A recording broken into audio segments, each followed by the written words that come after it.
Yo, what's going on, everybody? Hold on real quick. Let me get Leo in here. There he is. What up, bro? Yo, what's good? What's good? Can you see? Can you hear me? Yeah, I can hear you. Everything crystal Everything good. clear? For sure, for sure, for sure. All right, all right. Hold on one second. Let me close this out real quick. Let me put the. I was gonna put the chat on the screen, but we got some bots in there going crazy right now. Man, You seen that? I'm gonna have to start making mods for these streams when I go live now, cause they be saying some outrageous stuff now. I, I I don't got two of even them right now, man. I got two of the best in the world, but it's so many bots on here. I understand, man. They going crazy. they gotta go. They gotta go to the gulags now. They gotta go to the gulags now. All right, so if you guys are new to the channel, this is Wrestling Family Sunday. This is our first time doing a collaboration on the segment when it comes to the show. So our first one is kicking it with Leo. How you doing, bro? How you feeling? I'm feeling good. I'm feeling good. I'm feeling good. Feeling good. Okay, how y'all feeling in the chat? The non-bots. How y'all feeling in the chat? Because I see some people in here. I'm like, I thought I recognized that name, and then as I'm reading through it, I'm like, bro, we getting Seth Rollins chair shots all throughout the chats because some of these names, I'm like, bro, why you got to do this? Why are you doing this? But hey, man, it is what it is. It comes with the territory. You can't be too mad about that. But how you want to start this off? You want to start off with reactions? You want to talk about Saturday night's main event? You the guest, so the floor is yours. We could probably start with Saturday night main event. Yes, Saturday night. sir. Yes, sir. All right, let me pull up the card real quick. I should have had this up before. By the way, if you haven't already, guys, if you're new to the channel, please go ahead and subscribe to Kicking It to with Leo, Mr. 800 subs at this moment. We trying to get him up to 1K, guys. Yes, sir. 1K subscribers. That's right around the corner. All right. All right. So let's start off. So first of all, let's just get like a general feel for the show. How Mm-hmm. did you feel about the show overall? I feel like the card was cool. I feel like, the matches, I mean, we've seen them before to an Right. extent, but I feel like it was something different. Like Hmm. especially with Rhea. I mean, we've seen her with Liv for the last couple of months, so it's kind of cool to see her do something different. Right. But I would prefer someone else. I would prefer maybe Rhea and Bailey because we never really got that. Hmm. Um, the main event was cool. I liked it. I mean, and we said it even last night when we were streaming, like if you want people to watch these shows consistently, you got to give the fans a reason to tune in. You got to give a reason for fans to buy tickets to come to these shows. And I think a great way to do that is potentially maybe having a world title change hands. I think that'll be a big deal for the show because now it's like fans can go into these shows like, oh, a world title can change hands here. It doesn't have to be at a Yeah. WrestleMania. It doesn't have to be at a SummerSlam or Royal Rumble. It can happen anytime and anywhere. And I would have preferred that they would have went that route. But I understand Gunther needs to keep that world championship. Same thing with Bromberg because you're trying to build them up. So it Yeah. kind of just felt predictable with a lot of these matches. And I hope that's something WWE does change as we Yeah. head into WrestleMania and even beyond that. Have more unpredictability in wrestling where we have these matches, we don't know the outcome. So it Yeah. was cool, but it could have been better. Yeah, I agree with you, man. It's been a little bit too predictable because, like you said, if you want somebody to watch Saturday night's main event, because we got to think about the fact we got 3 hours of Raw, 3 hours of SmackDown. If you're watching NXT and if you're watching other promotions, why would you want to devote your time on a Saturday to another show where nothing is going to change? The same people came in one way, they're going to come out the other way. But then Mm-hmm. I thought about this last night. So I was kind of like, I said this in my prediction. I was like, okay, Sheamus should win, so at least we get some type of title change, so people can be like, oh, you know what? I don't want to miss the next Saturday night main event. Somebody could, lose their title there. But then this morning, when I slept on it, I had some Pandora bread. I watched the episode of Arthur, and I sat back and thought about it. I was like, you know what? When I look at it for what Saturday night main event seems to be, Mm-hmm. it really is a televised house show. Yep. I think that's just what they're going for. It's not a good idea, but I think that's what it's going for. And it's a house show-ish type of thing, right? Because I know it's kind of an oxymoron because with house shows, they're not televised, right? They don't Yeah. have any influences from the weekly television show, dealing with anything on the house show or the house show itself doesn't influence anything happening on Raw and SmackDown. But Mm-hmm. this one does. But I say it's a house show in the sense of we keep getting repeated matches. There's no title changes. There's no returns. There's nothing. So Mm-hmm. I guess when I look at it in that perspective, I'm like, okay, I can't expect anything to change. But it sucks, like you said. Why would I watch Saturday night's main event? Why would I be excited unless we're content creators, or unless I'm a super fan of WWE wrestling where I have to see every match. Outside of that, I don't know a reason why somebody would want to watch it. I don't know why a new person would want to watch it or anything No. like that. So I'm just trying to figure out. I think now we finally. I think for me now, I enjoyed this one better than last one because Yeah. I didn't know what we are gonna get into last time. Because the way they promoted it, it was like, oh, this is PLE or whatever. We found out it's a diet PLE. It's an upgraded house show, right? So now that we understand what it is and we came to this show, then it's like, all right, we know what we're getting. For what it was a pretty good show overall, right? Hmm. But let's just go through the matches real quick and just kind of give our thoughts on those things. Yeah. Unless you got something to add before we get into that. And even what you said with the house show stuff, I think the last time they did something really big, I think goes back to 2017. They had a Yeah, title change that happened literally on a house show, and that was AJ Styles beating Kevin Owens to become yeah, US champion. So I'm hmm, like, if they were able to do that back then, why couldn't they do something like that now? I yeah, mean, maybe times is different. It's a different regime now than it was back then, but still the concept of having a title change on a house show or even here would have been yeah. cool. I just didn't like the ads and stuff like that and Oh yeah, commercials when yeah. we only had 2 hours to play with, like, come We, on we now. had we had an hour and 45 minutes worth of commercials on a 2 hour show. And I'm exaggerating, chat, but bro, like I said last night, it felt like the commercials was the show and the matches were the commercials, bro. We got so many commercials. Every time I blinked, bro, it was a Peacock ad coming up. And I'm like, bro, do you guys want us to watch the show or not? Like, That's what I'm saying. what are y'all doing right here? And to your point about the house shows, that's true. And I thought it was interesting when TKO and Endeavor announced that they were going to eliminate, most, if not all, the house shows or reduce the house shows. And I Mhm. guess this is supposed to replace those. And I was like, the house shows is my bread and butter, bro. It was like parking was like $10. The shows are like $25 a piece. I could bring everybody there with me. And now that they took that away, bro, it's a lot harder to get in there, man. It's a lot Yeah, harder to man. get in there. But the first match we had on the night, it was Nia Jax versus Rhea Ripley for her championship, the Women's World Championship. So how did you feel about that match? Um, and honestly, when you think about like Rhea Ripley's booking, and I've been kind of critical on Rhea Ripley. It's not that I don't like Rhea Ripley. I'm just not a fan of the booking, like where Right. everybody's she's like invincible. Nobody Yeah. can lay a hand on her and she sell it. Like she does not sell to the best like every other wrestler. Like you look at Liv Morgan, she did not sell for her at all when we seen those two face each other. She Yeah. just Yeah. pretty much no sold everything, and it made Liv come out looking like a joke. And you see what they're Yeah. doing with her now. Yeah. She can't even make Raw Monday Night Raw at this point. And I thought the match was cool. I mean, they have good chemistry, and I think with Nia Jax, she's probably the only on one on the roster that I feel like is the biggest threat to Rhea if we're talking about like size and strength Yeah. wise, because Rhea has a hard time trying to battle Nia Jax every time. Yeah. She literally had a hard time with her Elimination Chamber last year. Same thing can be said for last night. But we all knew Rhea was going to win. I think Mhm. it was probably one of the most predictable matches on the card, if we want to be honest, because Yeah. Rhea just won the championship back. There was no way Rhea Ripley was going to drop the title, and if she did, that probably go down as probably one of the most confusing things to ever happen in WWE. Because if you had Nia Jax beat Rhea Ripley, people are Yeah. going to be like, then what was the point of taking it off Liv if you were going to give it to somebody else? Yeah, exactly. And they put Nia Jax. We talked about this last night. They put her in a lose-lose situation. She lost the title to a cash in on SmackDown, got moved over to Raw, and got thrown directly into a title match with Rhea Ripley. So if she would have won, they would have said what you just said. And she lost, so it's just like she went from one brand to another just to get up there and to lose. But to your point of saying who could be a possible threat, we got to see what's going to happen at Royal Rumble when it comes to Mm-hmm. the Juggernaut, because I think Yeah, that could because be the next threat. I feel like when we're looking at the path to Mania, my personal opinion, I think whoever wins the World Rumble is going to choose Rhea, Yeah, because last year I think the winner chose SmackDown, and I think the year before that it was SmackDown again.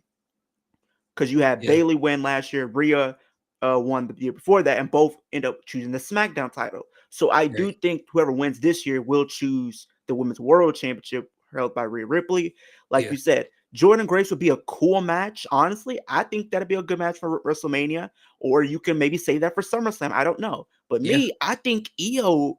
you gotta put EO in the That's got to conversation. be the one. I think EO is going to probably be the one to win that Royal Rumble next weekend. And Like, that's going to be a great match at WrestleMania between EO and Rhea Ripley. That's but got to happen. but as it's been said right now, it's possibility Jay Cargill might not be able to make Mania. So right now, there are WWE is in talks of potentially doing Rhea Ripley and Bianca Belair at WrestleMania this year. Really? They're in talks right now as we speak. Mm. They're currently talking about it, and we all know we've been wanting to see this match For a for while. years. Yeah, I yeah, don't yeah. think we've seen these two face each other on the main roster. Maybe NXT, but main roster, no. We were supposed to get that, I think, what, Yeah. 3 years ago in 2022, but Rhea got pulled up because of an injury, Yeah. so they had to pivot.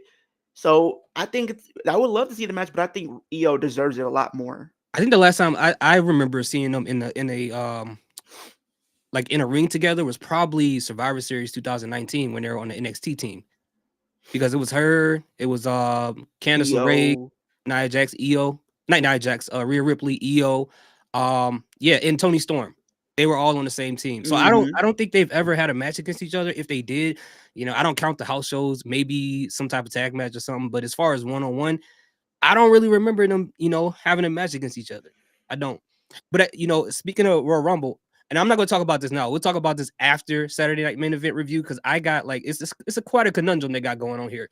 But as far as this match between Rhea Ripley and Nia Jax, I thought it was fast, but we had some funny moments like when Rhea Ripley was trying to put her in the prison lock. Like you ever tried to like flip over a mattress and you try to like Yeah. turn it over and it don't really when she tried Nope. to put It her comes right back to you. it goes right. That's what it looks like Rhea Ripley was doing when she was trying to put her in the prison. Like it's like her legs just wasn't folding, and it was like I Nope. was like, oh no. And I tried my hardest. I'm like, bro, I'm not gonna crack a joke about that. But man, that was a struggle. And then I think she did like a power bomb off the turnbuckles to Nia Jax. I was scared Mm-hmm. for Nia Jax because of the way she folded up. I was like, Yeah. ugh, ugh. But I don't know. We talked about that last night. I think the elimination chamber match was obviously better than this one. Yeah. Chambers the better match out of these two, but this one wasn't bad, It but wasn't it bad. could have been a little bit better. A little bit, yeah, yeah, definitely, definitely. So I thought it was a pretty decent match, given the time that they were given, right? Mm-hmm. After that, was that the Braun Breaker versus Sheamus match, It right? was. It was For Braun the Breaker versus IC Sheamus title. afterwards. Yeah. So how'd you feel about that match? I mean, these two always just seem to have good chemistry and good matches. Yeah. It looked like Sheamus almost was literally died in that ring because you see when he tried to jump and lunge towards Braun Breaker. Oh Braun yeah. Breaker met him with a spear, and Oh I'm yeah. like, That okay, was yep. I said, you know what, just in the match at this point. I don't think Sheamus can continue, and the match continued, yeah. and they made you believe that there was an opportunity that Sheamus was about to win, and I knew that they were going to do something. It going to be a close call where he's about to win it, and it happened. Yeah. Then Braun Breaker, had his leg out. I said, Sheamus, what are you doing? You got to get him in the middle of the ring.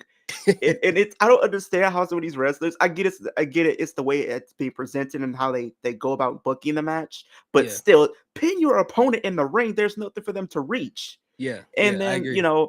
I think a lot of people, come out of this match upset that Sheamus didn't win, but I knew that they weren't going to because I feel like they want to continue to build Sheamus up even more and build more sympathy for him, but continue to build Braun Breaker as this unstoppable force to be reckoned with. And I do think we're going to finally get that match at WrestleMania, and then Sheamus can get his moment there. And then maybe you can do like a rehash of what happened in 2016, if I'm not mistaken. We had The Miz versus Dolph Ziggler. Dolph Ziggler wanted that Intercontinental Championship so bad from The Miz Yeah. that he put his career on the line. And it was so crazy that that match main evented that pay-per-view. I can see a situation where Sheamus says, I want that championship so bad. He can put his career on the line for the championship, and we could do career versus title at WrestleMania, and then he can win the title there. You know what's interesting about that? I kind of was when I do it like I did some fantasy booking, and I was kind of Mm-hmm. hoping they would do that when Seth Rollins had the World Heavyweight Championship, and if he were to face Edge at WrestleMania, I was Yeah. kind of hoping they would do that storyline with that because that would have been kind of like the moment of when HBK told Ric Flair like I'm sorry I love you and he hit him with the Sweet Chin Music. That could have been something they could have did something like that in there, but you know what, they could do something like that at WrestleMania. But here's the question with Sheamus. So he's been in so many IC title matches and losing them. We can go back to WrestleMania with the triple threat with Yeah. Gunther and Drew McIntyre. So many up to this point. Clash. Clash, all of those. So Yeah. I'm wondering how much patience do fans have, or will they get exhausted from seeing Sheamus in IC title matches over and over? Kind of like how the J fans are getting tired of him being in these championship matches. And losing, yeah. It's the same result every time. Yeah. I and you have a point. I really feel like this could be at risk of fans getting tired. This Yeah, kind of gives me, a little bit of what happened with Rhea and Liv. People didn't mind the feud, but when they kept dragging it on just to reach this big conclusion, yeah, fans start to turn on it. And it wasn't because of the people involved, it was because of the booking and the constant interferences and all that type of stuff. So right. you're at risk of fans turning on this feud. And even though the moment will be good for Sheamus, people might not be as invested because they're tired of seeing this for so long. And you still have Braun Breaker who might come out of that and still might want a rematch. So you still have to revisit the feud again. Over and So over. I feel like we kind of don't need to continue to keep doing that. So Mhm. maybe Sheamus can win it. Maybe this whole transfer portal, maybe Braun Breaker could go over to SmackDown and whatnot, but he's probably going to stay on Raw, honestly. But maybe after that, he can move up to the main event scene because I think he might be a favorite to win Money in the Bank this year. But Yeah, yeah, you can't keep going back to the well because it seems like since I want to say SummerSlam, I feel like they've been just running Sheamus and Braun Breaker. It's been Sheamus and Braun Breaker 1-on-1, Louis Kaiser. It's just been a mixture of these three back and forth in different type of ways. yeah, It's just like we got to move on to someone else new at this point. Maybe right. insert a Penta or something. I don't know. Maybe insert a Dominic Mysterio. I don't know. You got to add more people in. You can't just be these three. Yeah, and it kind of gives me that same feel of Chad Gable. Chad Gable going Yeah. after over and over and before he signed that big contract, losing over and over to Sami Zayn. At some point, people are gonna be like, "All right, we don't care no more, man. Yeah. Like whatever, he's not winning it. He hasn't really been doing anything significant with his stable or anything like that. So No. I don't know, but overall, yeah, I thought this match was great. I like any match, honestly, with Sheamus is in it because it's always going to be hard hitting. Sheamus, for some reason, at some point in the match, is always on his knees, taking shots to the chest every single time. Pause, and it's always it's always a great hard hitting match for this man. And that spear was brutal, man. And yeah, I thought it was a pretty good match. After that, we had, I think this was next, right? The Braun Strowman match. Yeah, Yeah, no, it was the contract signing. the contract signing. Yes, yes, yes, sir. Thank you, thank you. So, how Hmm. did you feel about the contract signing? Dude, I ain't gonna lie. It was cool seeing Shawn Michaels out there. I mean, a Texas native. I mean, people love him. A Yeah, legend in the business for sure. But I knew I was when I heard Kevin Owens' music here, I said, I'm gonna see which shirt he's about to be trolling in next. He came out with the shirt that says Cody Rhodes sucks eggs. I said, okay. This man, I don't know where he gets all his shirts from. I don't know if he just gets them from WWE shop. I don't know if he just has them in his luggage because yeah. he had Naomi on SmackDown. And I'm like, oh, this man is just trolling everybody now. He Hmm. had Dusty Rhodes shirt on. He about to be, he taking like trolling with shirts to a whole new level. I love it. Like, usually you see people trolling on social media. No, he's trolling people wearing their shirts or Yeah, people that they're cool with shirts. And I'm like, okay, he comes out with that on. Then you got Cody Rhodes. You always call him a Super Saiyan Pastor, which you're right. He coming out with the all black on, but I like what they're doing with Cody Rhodes, and it gives me some type of hope that he might be turning heel very, very soon. Because the way he's been presented, you can tell that he's on the verge of potentially snapping at some point. yep. And they tease this like on SmackDown with Damian Priest. He says, "I'll see you around, champ." And I feel like at some point in time, maybe when we get to that feud, maybe that's at where we see Cody Rhodes snap, and he just goes like he just hits a new gear. I feel like, but I do think this match is going to be cool. Yeah, I think what's going to happen is we're probably going to get a new championship design because we even said it last night. The championship that Cody Rhodes is wearing, it was meant for literally none other than Roman. So maybe we do see a title that's implemented for none other than Cody. Yeah, Maybe it is the winged eagle title, but with the a modern design. I know they've been showing pictures all over social media for like since he came back of like a winged eagle title, but with the American logo in it and it's all white strap. I could see them facts. doing something like that, and it's meant for him. And then maybe once he loses, we can go back to the WWE Championship. Not this one. I don't want the McDonald's Championship. Yeah, I want no. the WWE Championship, the one that you were seeing AJ hold and Seth hold and Ambrose and Mox and all those people. Bring that design back because I was okay with that championship, even though it overstayed its welcome, but it still worked. It didn't. It was simple. It didn't do anything too much, and you know WWE, they're going to want that type of championship just for the simple fact branding. They're really big on branding, so you're gonna want that championship. So 100%. Yeah, I agree. I think that's most likely what's going to happen because we talked about this yesterday. Cody yeah, Rhodes is the person they want to introduce that new title. They want that on his resume, and I wouldn't be surprised if they come out with like a limited edition white strapped new version of the title with the American Nightmare logo on the straps itself.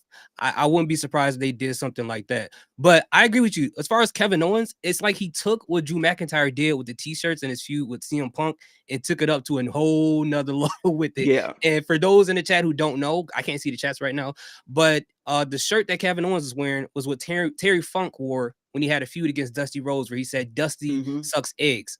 So Kevin Owens wore that shirt to troll Cody Rhodes to remind him of his dad. And I feel like everybody does it, right? Seth Rollins came out with the Dusty Rhodes People spotted. just like to. I don't know what it is. I don't know who Cody like pissed off though, but people Yeah, just don't like Cody and they just want to troll him. they get to And the dad every and time, and man. I literally was in watching this. I'm saying, Shawn Michaels, you're in the wrong place at the wrong time. You're in the midst of Kevin Owens. Hmm. Kevin Owens, I didn't knew Kevin Owens was just gonna throw strays at Shawn Michaels. Shawn Michaels was just catching strays just for being there. Yeah, he had to. He was in San Antonio. Kevin's in his petty era right now. So he had to take and Shawn Michaels didn't have to say nothing. He said, "Bro, I think you're being jealous." And once he said that, I'm like, "All right, you just Who are gave you Kevin the talking green to? light, bro. You just gave him the green light, my boy." But I agree. We're getting hints of Cody Rhodes turning heel. We've seen that in pretty much every feud he's had in post him winning the title at WrestleMania 40. That towards the end of the feuds, he just started crashing out and just having these random brawls. What or even before, even with Brock Lesnar, we've seen it happen with AJ Styles when he almost smashed his head with those stairs. He almost turned He into threw AJ it. Ketchup. Yeah, he remember he was in the I Quit He match. yeah, he literally AJ said I quit, Yeah. but Cody didn't care. He still threw the steel steps. I'm like, what are you doing? He tried to kill that man, tried to turn him to AJ Ketchup, and then you see him with Kevin Owens, and then he just now he's starting to crash out and run into the crowd and fight this guy. So I think I like the fact that they're planting these seeds little by little. That saying that Cody Rhodes is not this perfect person that he portrays to be, but once pushed to the edge, he's gonna get there. And now the question is, who's gonna make him go over that edge? Will it be Randy Orton? Will it be the Wyatt Six since they're now on SmackDown? Will it like who could be that I person to mean, turn you him heel? could do that Wyatt Six stuff because if you don't remember, back in the original days of NXT, Bray Wyatt was the rookie and pretty much Cody Rhodes was the mentor. That Yeah, would have yep, been a yep. cool feud if they It were to have that happen. right. Maybe you could do the closest thing you can and maybe do like an Uncle Howdy versus Cody. But I do think it's probably going to be Randy Orton that might push him over the edge because I feel like with these Yeah. two having a lot of history going back to the legacy days, I think if anybody can push him over the edge and make him become unhinged, it might just be Randy Orton. And plus, Mhm. he even teased it even on SmackDown. He literally said, I'm a student of Randy Orton. So they might do that student versus teacher storyline. And you can even say Roman Reigns has brought out the worst in Cody Rhodes. Many of these wrestlers have brought out the worst of Cody, and I feel like it's all gonna catch up and it continue to keep boiling over to where he Mhm. just completely snaps. He's gonna have to. But the interesting thing about Roman Reigns and his feud with Cody Rhodes, before The Rock got there, it was pretty professional. They didn't really do anything outside of the ring. He didn't really attack him outside the ring. They kept all the insults in the ring on the Hmm. mic. But other people like The Rock, Kevin Owens, anyone else, they've all did stuff outside of the ring. They attacked them I outside think of the ring. Drew McIntyre, if he, I think with him probably being on SmackDown now, he might say something, He and could be the people other one. Yeah, a lot of people don't know who's going to defeat Cody. If you want me to be honest with the way they're pushing him right now, I say Drew McIntyre might be the one to do it. it If you could want to be. be honest, It could There's be. stories there, two guys who left the WWE and made their names outside of the company and came back bigger than ever, and both went on to win World Rumbles and the World Championship. So Hmm. I think the story writes itself. And they could also do a callback too. I don't know which, I forget which Royal Rumble it was, where the final four was Triple H and Legacy. Remember Cody Rhodes and Randy Orton was Yeah, there I think and that was Ted DiBiase Jr. 2009, 2000, I I think it believe. was 2000. Yeah, I think it was. 2009. I think it I think was. it had to be 2009. And they helped Randy Orton win that Royal Rumble, right? So I wonder if they're gonna Mm-hmm. call back to that if they have the feud. Because remember, Cody Rhodes gave Kevin Owens multiple championship opportunities, but never once thought about Randy Orton. Never once thought about giving him an opportunity. You got a Remember? point. So I wonder if they can mix that into the feud and then have that happen later. But Mm-hmm. as far as the contract signing, I thought it was cool, right? I felt like I still felt like it could have happened on the Go Home show at SmackDown, but it was cool to see Shawn Michaels do a Sweet Chin Music nowadays. Even though it looked like his knees hurt after that when he did, but but hey, if he got to try to get back in the ring, man, however way he can, I'm not mad at that at all, bro. I'm not Yeah. mad at that at all. So after that, we had the Braun Breaker versus Braun Strowman. It's too many Browns, bro. Braun Strowman Man, and Jacob Fatu. What'd you think about that match, man? this was an all-out car wreck. I knew Yeah. these two were just going to. I'm thinking we was going to see the ring explode. I thought they were going to be the first two to break the table or even Oh go through yeah. the barricade. Like you see, Braun Strowman, he's tuning up the band. He's going around in circles. He runs into Jacob Fatu the first time, but Jacob Fatu is a man on a mission right now. Yeah. This Yeah. man is someone you do not want to mess with. For sure. And it makes me revert back to a time I was watching SmackDown, I think in 2011 or 12, when you had Booker T on commentary. And I think it was during the Hall of Pain gimmick when Mark Henry was there. And I think Mark Henry went up to Booker T and said, "You said something slick you just now." And then Booker T goes back into commentary. He says, "I showed you. See, sometimes he says, sometimes when a bear runs up on you, just go to a field position. Just Yeah. I showed you how to survive. Put your hands up. This is what you do when you see Jacob Fatu. Just put your Yeah. hands up. You don't move. You Yeah. don't run. You don't even blink. Just stand there. Just stand in the field position." Yeah, just stand there and And die. That's all you could do. exactly. But like they're literally building Jacob Fatu to be a world champion eventually. I think that's the angle. He is probably going to win a championship this year. It makes Regardless no if it's sense for world nothing else to championship happen. or US or IC, Hmm. he's gonna win a championship. He got And I feel like Jacob, it would kind of suck to see him like be DQ'd in the match because I felt like either it was going to go one or two ways. Either Jacob Fatu was going to outright win the match, or we would have seen potentially like a double count out or like something along the lines of that, or both get DQ'd. hmm But Jacob Fatu, when he saw blood, he just kept going. kept going. And then you had the referees and then the security guards come out there. The security guard even caught it straight. He got a chair to the face for no reason. I'm like, what are we doing? He shouldn't have been there. Somebody stop this man. Somebody stop this man. Somebody put him in jail. Do something.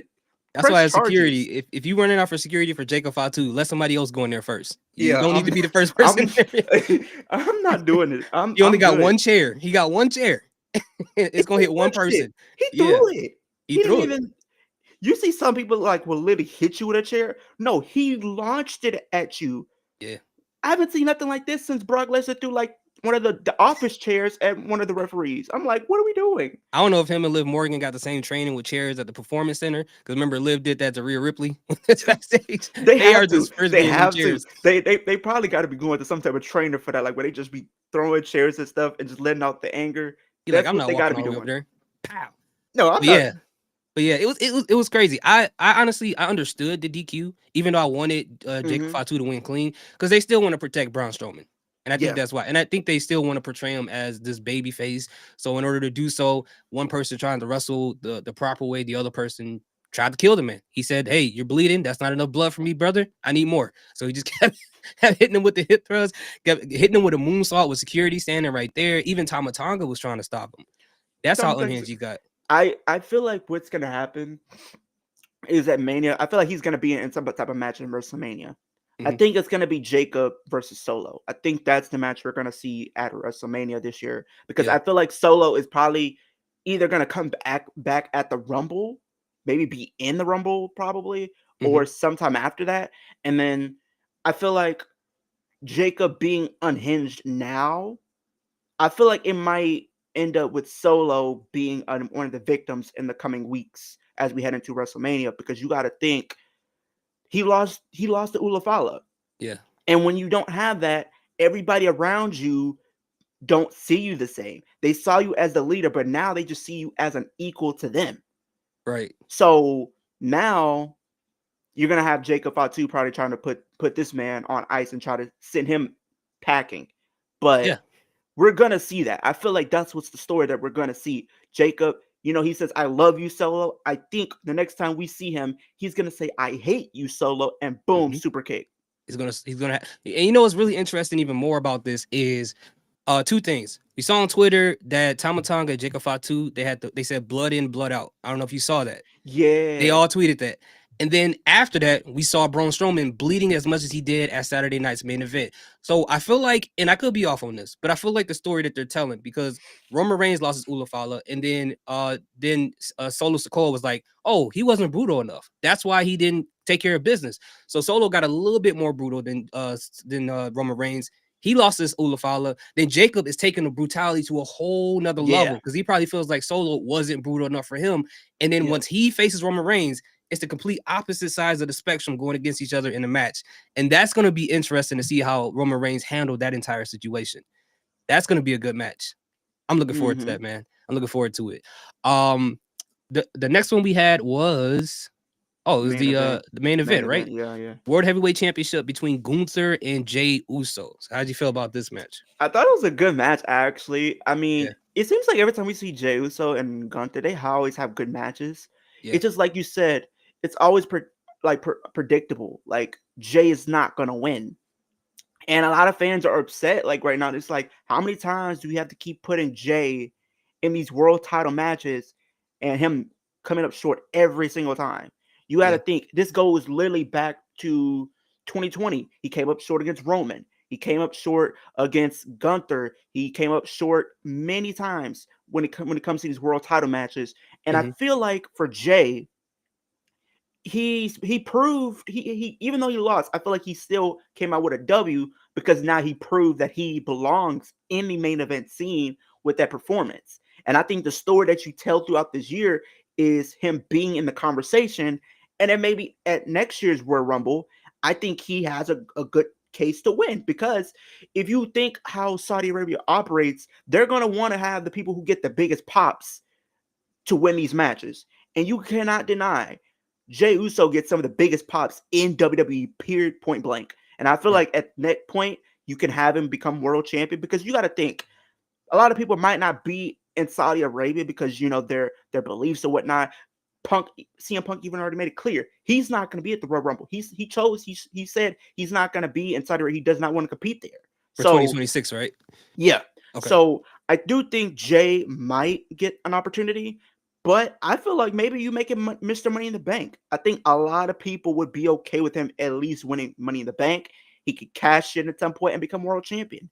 I think Mm-hmm. he's going to probably win that world championship by the end of this year, or probably some point next year. I think we are on the road to that. It's just going to take some time, because you're Mm-hmm. not going to take the title of Gunther so close to WrestleMania. You want him to go in as champion. So Right. it sucks for Jay, and I wanted to see him win. It made a very close call where he almost did it, but you got to go a couple more times. When he hit that splash, I told myself, Jay, you need to go back for a couple more times to put Gunther away. You literally hit him with like a couple spears. I'll give you that, but you Yeah. need to go back to the top rope and hit him at least another 2 or 3 times, and then try to go for the pin, Right. because Gunther is on another level right now. He So is. we will see him as win championship gold eventually.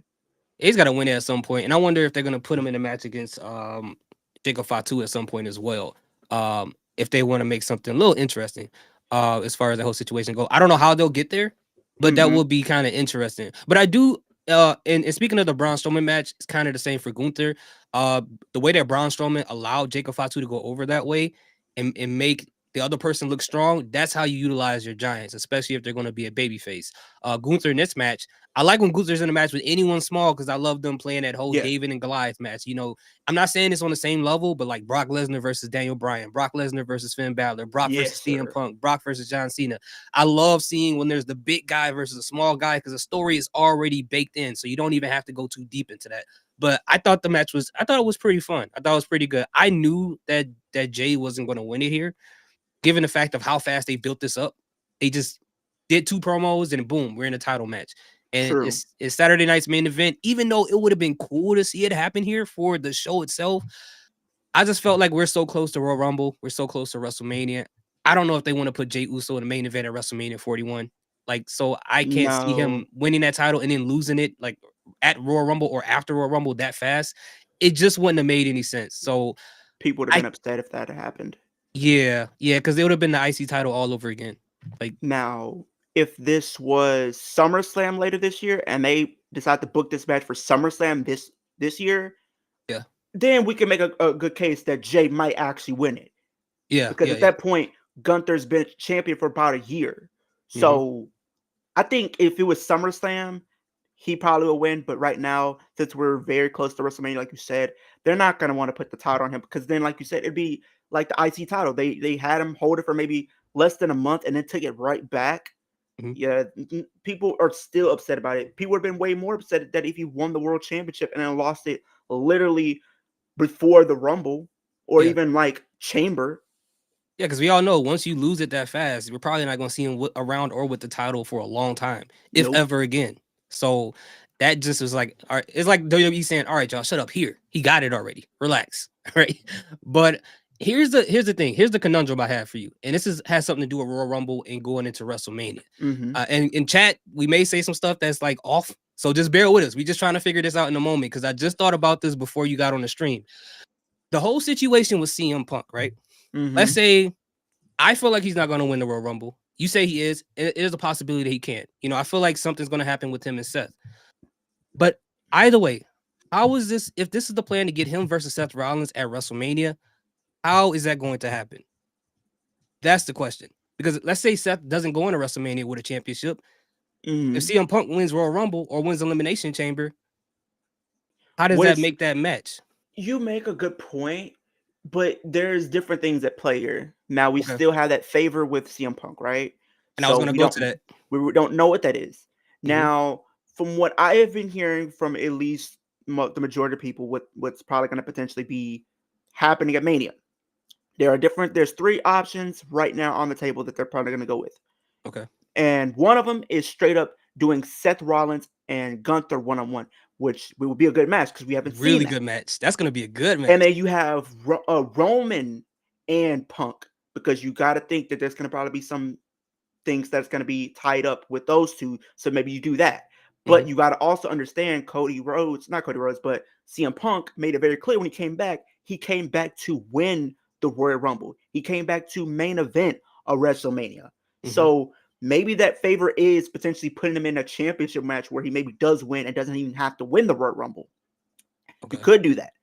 Or you do a triple threat where Gunther, Punk, Rollins all get wrapped up into that thing. Or you even add a Drew McIntyre because Drew McIntyre, you maybe do a fatal 4-way. I think that'd be cool too. And Hmm. the other one that's been thrown around, I don't think, well, actually 2 other things that's been thrown around. I don't agree with either, especially one of them. And one of them is Goldberg winning the Royal Rumble to set up. No. No, please don't. I saw that. No. I said, you know what? I want to turn off my television screen after that when I heard that. I said, no, do not do that. If you have Goldberg come back, win the Royal Rumble, and face it for the championship, I guarantee you there will be an uproar.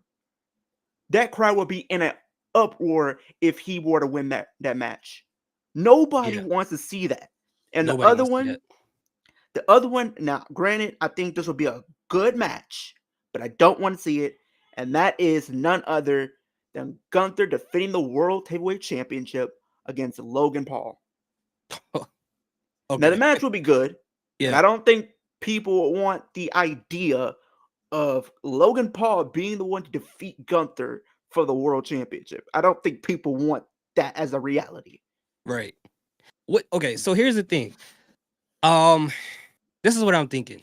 And I haven't thought Mhm. this all the way through because I just thought about it before we got on the stream. Mhm. So, in order to get CM Punk versus Seth Rollins, let's say Seth Rollins somehow eliminates CM Punk and they eliminate each other at Royal Rumble, and then neither one of them win that elimination chamber either. Now they can still have their match, but let's say somehow, some way, Roman Reigns ends up as one of the main events again, whether it be him winning in Chamber, which I don't think he will, but him being the main event in one of the shows.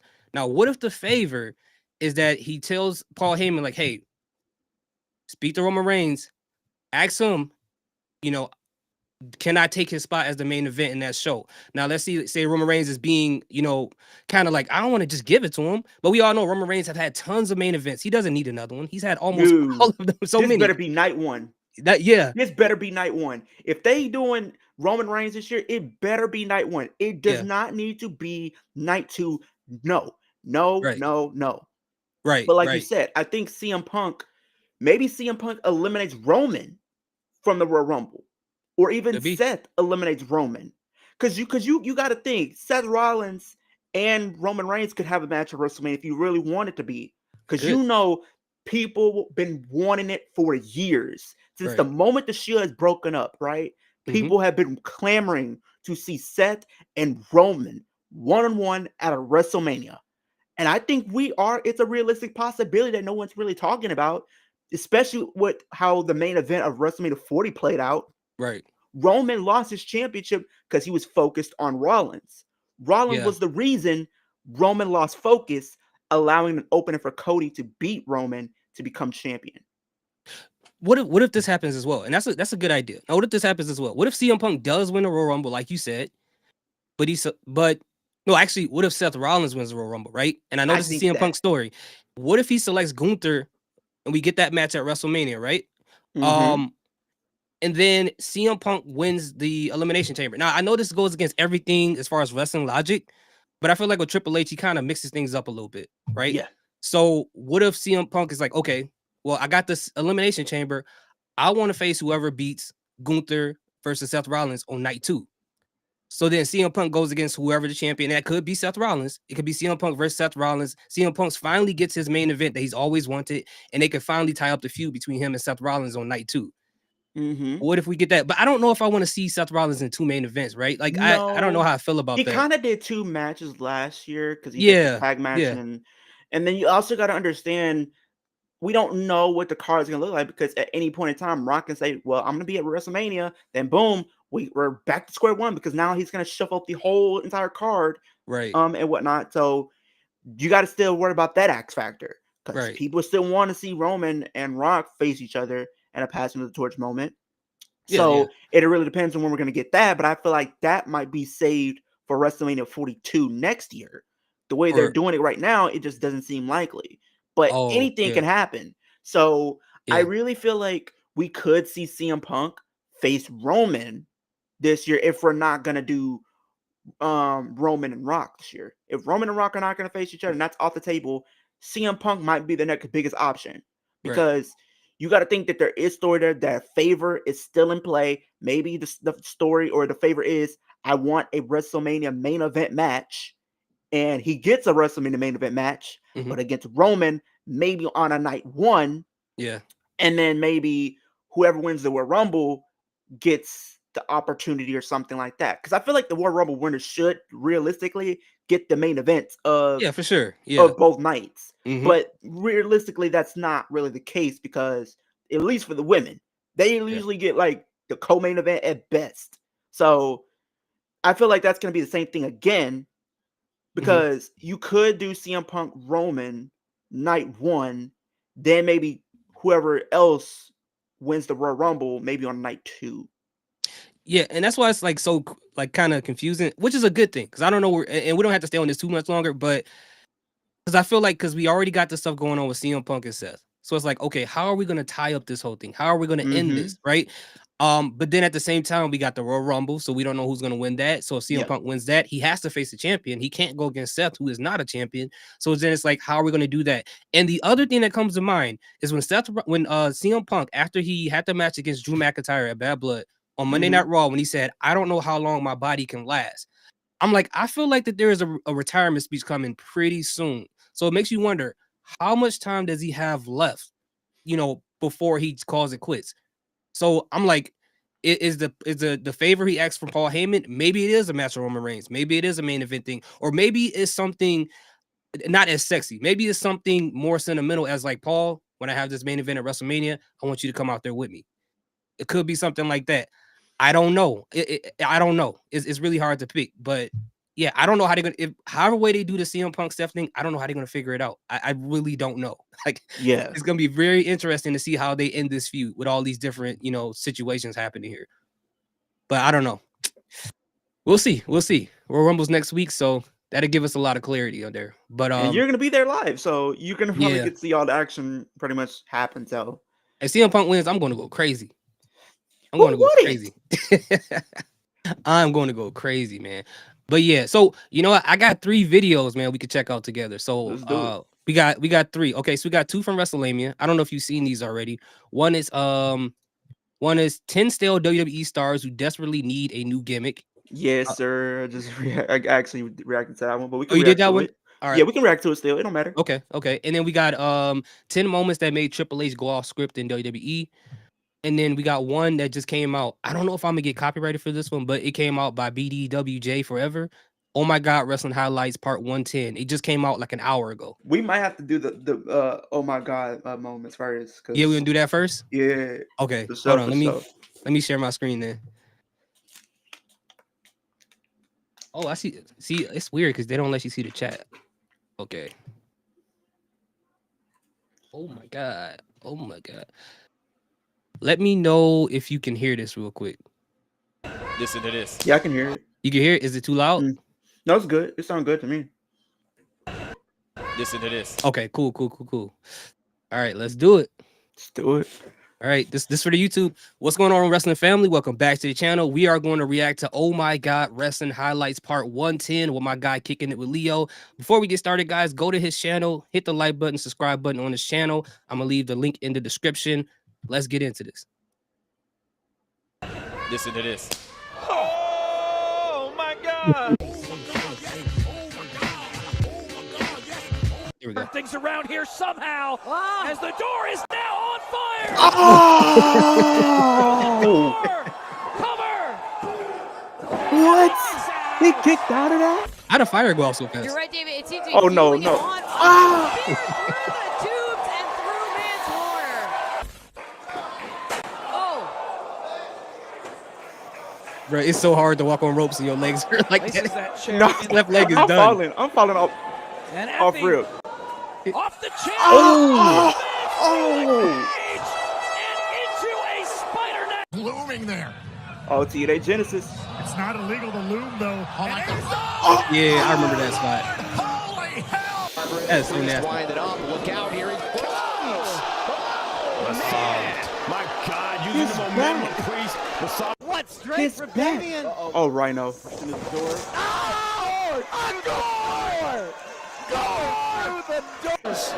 DPW. Like a baby. Leon Slater. To his mama. Ooh. Commanders. Ooh. Yo, he got whiplash with that.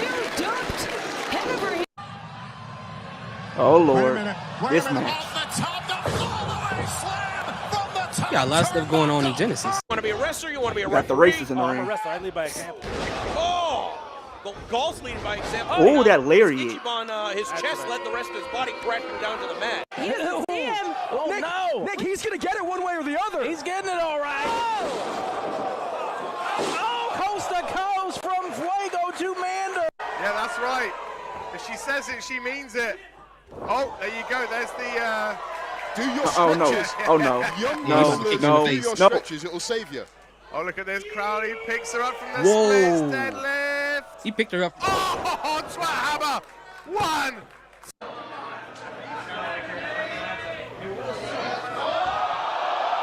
Look at the cage.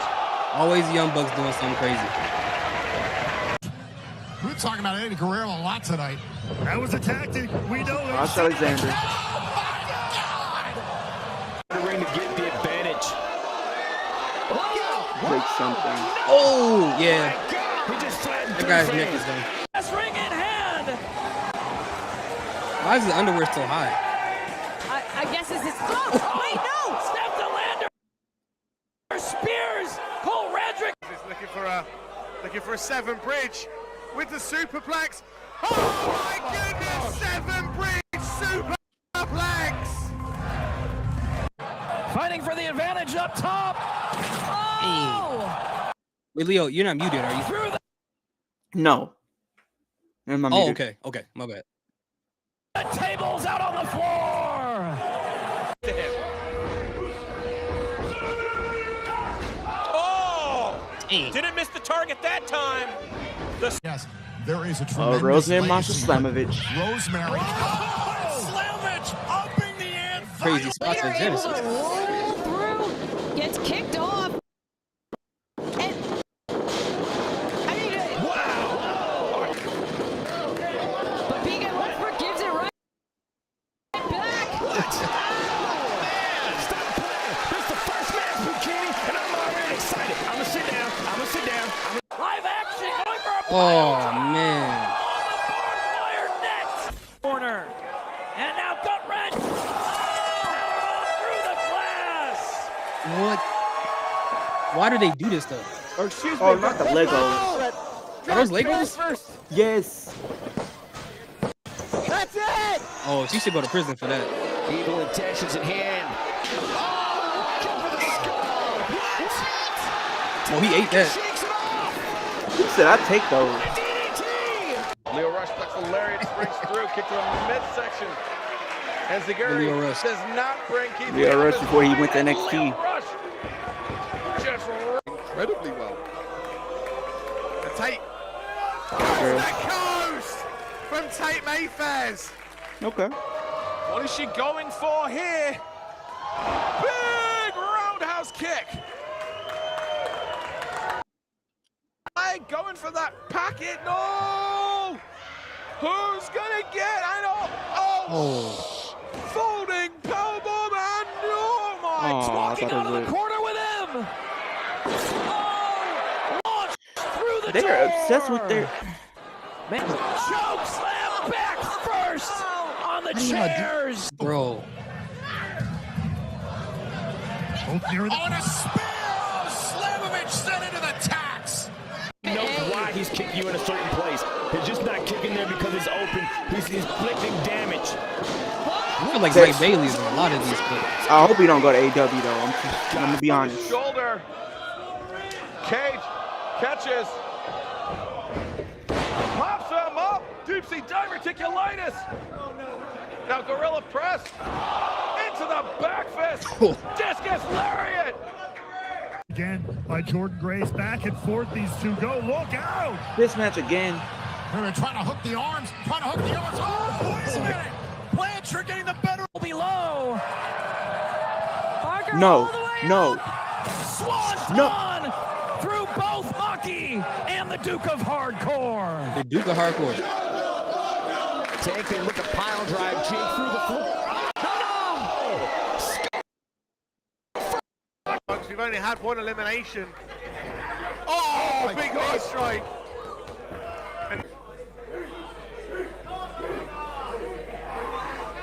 What was that? Oh, Oh, holding TVT on the floor. Are you kidding me? that move is Staggers always and Leo scary. Rush comes in. Popped up onto Trent's shoulders and reverse hook on Rana. Trent had no idea it was coming. Roundhouse kick. Oh man. Valley driver. Price rebounds. Now for the lariat, avoided by Koo. Regal Plex with the Oh, that was nasty. assist dumps. Joining us here. Max the Impaler. Oh my lord. No posting Oh yeah, necessary. Maxie and Paler. Not having win knocked right out. Did you hear that she got mad at what's her name from Viking Raiders because she said she's still on it? I was just about to say that because they look alike. And Max with Casey. Oh, Hey. The windows to the walls. Buckles. Are you kidding me? Oh my God. Oh my God! Oh no! Oh, that snowplow into the bar A lot of Genesis highlights. That's gotta be. Oh, the kick out. Can maintain balance. Who's gonna get the Please, YouTube gods, please don't hit me with a copy strike, please. Still in the front, transferring on the top. Oh, he almost didn't get it. Stalling! Suplex powerbomb combination by Keith Lee. He pops Leo Rush up. Spirit Dang. bomb! 1, 2, no! Justin He laid down on Thomas top of the ref. only 2. He like, ref, please save me. Uh-oh. I don't want any more. Now, Austin with the fold on the outside. Whoa, Blake Christian Okay. all the way up top. 450? Oh, what the rubber? You Oh, he hit stepped it. on him. Doing, Ricky, what you doing? I said it again. He's built Like different Christian. eyes. Oh, cactus elbow from Arcade Jack. Suplex. Oh no. Wait, 450. Oh, Canadian Destroyer from DeReese. Place has got Blanchard up. This match again? Hey, Leo, this match that good, huh? Apparently, if they keep showing it. First position for both competitors. Oh no. No. Oh No. my God. Death Valley driver to the floor. Time limit. Fuck! Jesus Christ! Oh, fuck me! Yo. Wasteland! Oh, Jesus! 1, 2, and no! How? But He's just stretching out everything. Who is this? oh, Havoc up. Oh my God. Oh my God. Wait a minute. She lucky because if he would have landed on her, Oh, I think Bishop's head just went off the top of that steel post. CPA's got him up. Sends him over the Death Valley driver. You're going to be kidding me. And CPA picks up the win. I like these kind of indie shows where it's like super small, Yeah. got a lot of people in there. Of Slamovich now. Oh no. Oh my God. Oh, he got the Jeff Hardy treatment. Slamovich through the table. Are you kidding me? What is happening? Two grown men. Thomas Shire with 2 men on his shoulders. What is going on? God, torture rack helicopter blast. Kidding. No, get here. Got him. My money is still on Rio. Let's go, Rio. Thank you so much, Astro Knight. And absolutely, I love both these women, but I want to see Rio do this. She deserves it. A huge power bomb.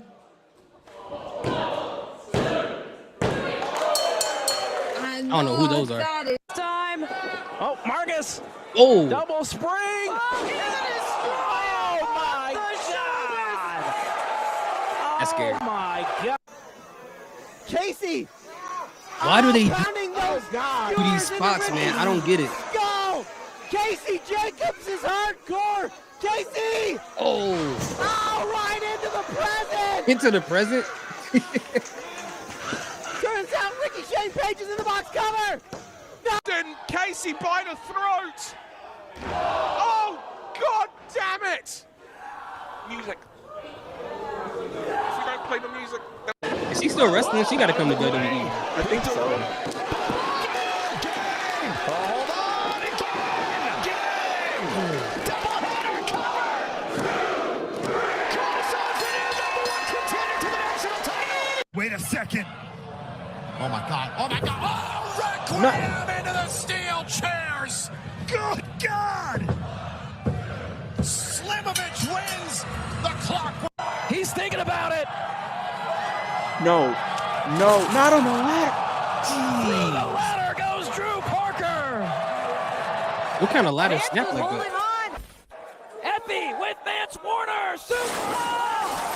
Oh, I'm surprised none of that got in anybody's eyes.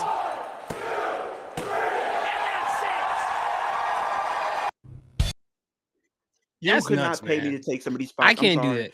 After that, I'm going straight to I the can't, bro. chiropractor right afterwards. I'm sorry, I can't. You hit you I can't take the those spots. fire spot? Really? The first thing we see is somebody set up a door on fire, and then what are we doing? That fire went off pretty good. It went off fast. I don't know if you got like some fire resistant like underwear on You or something. had to But it be. just as soon as he got slammed on it. You had to be wearing some type of fire resistant gear for it to go out like that. Yeah.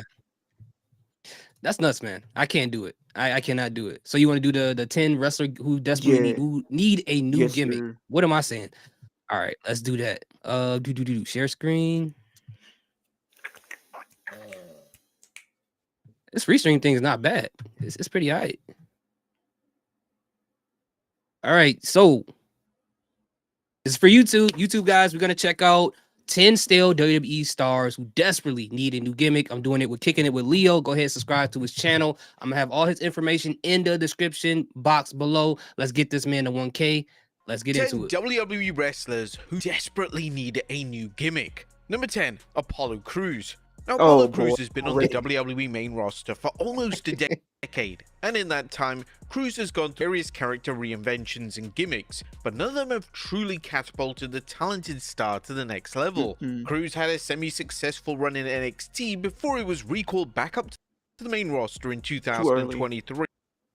Yet Crews returned with no purpose. When Baron Corbin came to an end, Crews was left lingering around without anything to do. Crews urgently needs a new character that lets his ability shine, and this is something that Triple H and the creative team should put focus on during 2025. Crews has a lot to offer. Basically, a seasoned enhancement talent is doing him a massive disservice. So what do you think about that, Leo? And it's true because it's like, if you go back to what he was doing in the pandemic, right? He was US champion. He wanted to become Intercontinental champion and had, the Nigerian gimmick. That was really cool. And as soon as they went right back to having full capacity fans, he dropped the title almost instantly and hasn't recovered since. So he has the look, but he just does not have the character to like really push him to that next level.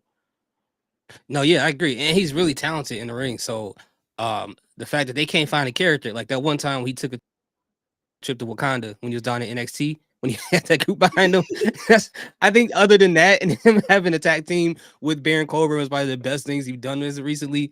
But yeah, I agree. He's just getting beat up everywhere. His gimmick is being a snitch. He got destroyed by his gimmick is really being a snitch and getting beat by the bloodline. He is the living embodiment of snitches get stitches. That's just what he does now. That's it. I don't know why they do this to this man, but hopefully they figure something out. Austin Theory. One of the most frustrating storylines of 2024 centered around Austin Theory potentially turning babyface. A babyface turn for Theory was teased time and time again throughout the calendar year, yet WWE just couldn't commit to go all the way with the dissolvement of 8 Down Under. A Theory at one stage was going to be cemented as a main eventer in WWE. Although it was clear that Triple H doesn't share that vision, the former Money in the Bank holder has potential as a babyface act. Now, we've seen countless times over the years just how well Theory does when handling media duties or charity appearances.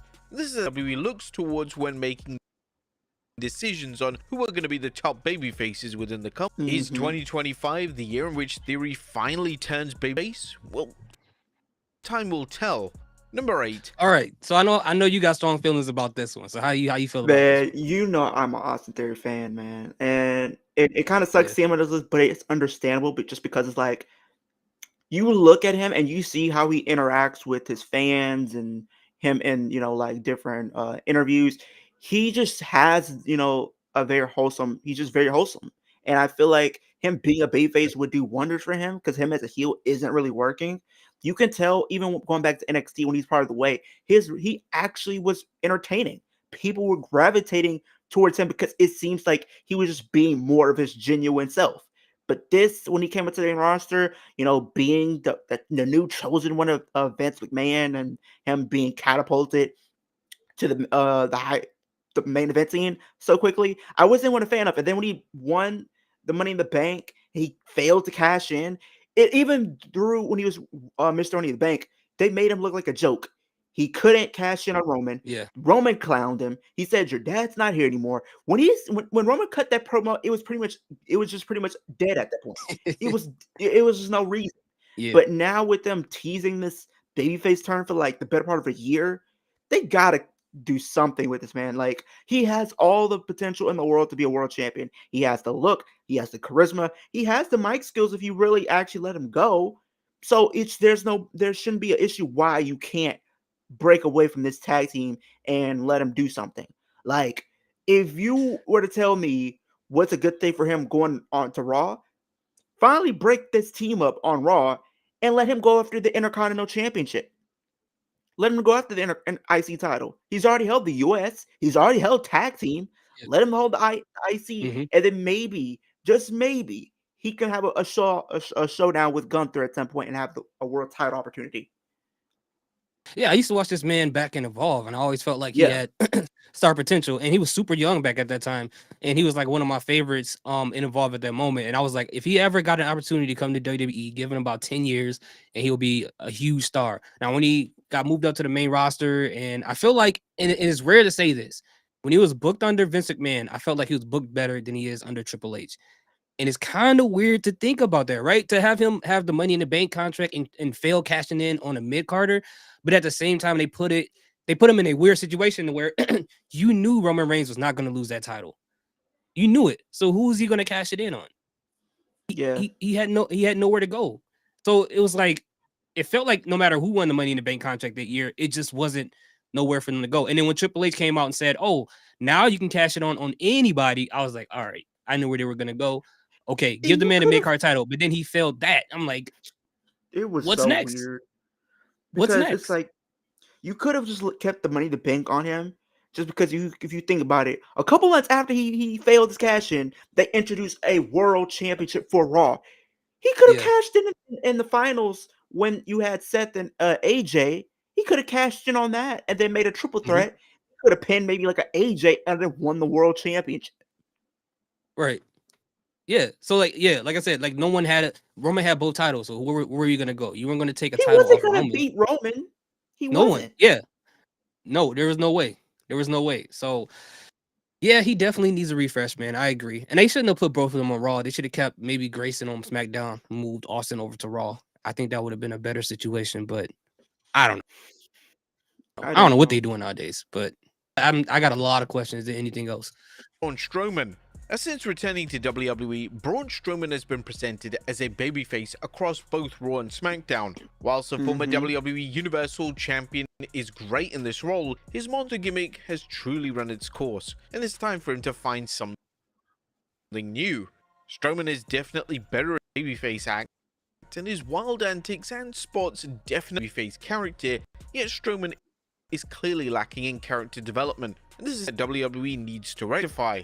One of the ideas that's been thrown around by fans is allowing fans to see inwards and allowing the audience to learn more about Strowman and his story. Strowman through a hell over the past few years, and his real life story would actually make fans care about him as a performer. Number 7. All right, so this how do you feel about this one, man?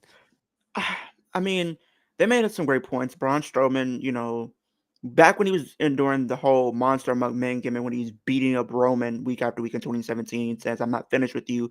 I really resonated with that, and I love that gimmick. It got to the point he was one of the most over in the company, to the point they had to turn him babyface. He was originally a heel. He got so popular they had to turn him babyface, and then during the height of his popularity, they turned him back to being a heel because the whole goal was to get Roman cheered. So it kind of didn't serve any purpose, and he won Money in the Bank that year, and then he failed to cash in, and it wasn't for his fault. It was because you had him cash in Hell in a Cell match, right? And then Brock Lesnar comes in, throws out the match, and it ends in a DQ. When has a that was Hell in a crazy. Cell match supposed to end in a DQ? They did that back to back. They did it in 2018 and 2019. The whole point of a Hell in a Cell match, there's no rules. You should not be. There should not be a reason to DQ a match that has no rules. What? And I remember watching that match too. I was at like a bar and I was watching it with a lot of people. And after that happened, people was mad. It was people arguing with their girlfriends after it when they was all happy when they came in. Like people was getting into fights. I was like, they were like, how? Because it didn't make sense. Because Brock wasn't even a part of nothing. He just came in. it's just knocked everything down and caused. I don't understand that, but I guess they got to figure something out with him. Honestly, it doesn't have to be anything too deep.